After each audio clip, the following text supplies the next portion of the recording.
സുധിയെ തല്ലിച്ചതച്ച് ആട്ടി പുറത്താക്കി സച്ചി. രേവതിയുടെ കാൽക്കൽ വീണ് മാപ്പു പറഞ്ഞ് സുധി. ചെമ്പനീർ പൂ പ്രേക്ഷകരെ ഒന്നടങ്കം രോമാഞ്ചം കൊള്ളിക്കുന്ന ഒരു കിടിലൻ പ്രൊമോ തന്നെയായിരുന്നു ഇന്ന് പുറത്തു വന്നത്. വേറൊന്നുമല്ല, നമ്മുടെ സുധി വീട്ടിൽ കയറും നേരം നമ്മുടെ രവീന്ദ്രൻ അച്ഛനിങ്ങനെ മുടക്കം പറയുന്നുണ്ട്. നീ ഒരിക്കലും വീട്ടിൽ കയറാൻ നിന്നെ അനുവദിക്കില്ലെന്നിങ്ങനെ പറഞ്ഞു നിൽക്കുന്ന ആ സമയത്താണ് നമ്മുടെ സച്ചി വരുന്നതും ഇവന് സുധിയെ കണ്ടപാടെ ആ രോഷം കൊണ്ട്, ആ കലി കൊണ്ട് സുധിയെ വന്ന് അടിച്ചൊതുക്കുന്ന ആ രംഗങ്ങളും തന്നെയായിരുന്നു പ്രൊമോയിൽ കാണുവാൻ സാധിക്കുന്നത്. അമ്മ കുറേ തടസ്സം നിൽക്കാൻ ശ്രമിക്കുന്നുണ്ടെങ്കിലും പക്ഷേ സച്ചിയെ കൺട്രോൾ ചെയ്യാൻ അച്ഛനോ അമ്മയ്ക്കോ ഒന്നും തന്നെ കഴിയുന്നുണ്ടായിരുന്നില്ല.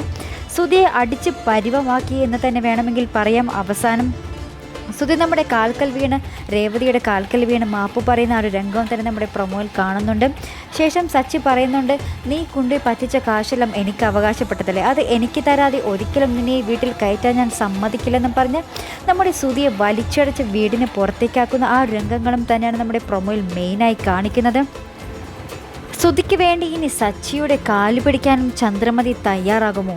എന്തെല്ലാം സംഭവ വികാസങ്ങളായിരിക്കും നമ്മുടെ ചെമ്പനീർ പൂവിൽ നടക്കാൻ പോകുന്നത് നമുക്ക് കാത്തിരുന്ന് തന്നെ കാണേണ്ടി വരും. ഇനി രേവതിയുടെ പകലും വീട്ടിലും അതൊക്കെ നമുക്ക് കണ്ടു തന്നെ അറിയേണ്ടതുണ്ട്. എന്തായാലും അതിനൊക്കെ കാത്തിരുന്ന് കാണാം. അപ്പോൾ ഇതുപോലുള്ള പ്രൊമോ റിവ്യൂസിനും എപ്പിസോഡ് റിവ്യൂസിനുമൊക്കെ നിങ്ങൾ മറക്കാതെ ചാനൽ സബ്സ്ക്രൈബ് ചെയ്യുക.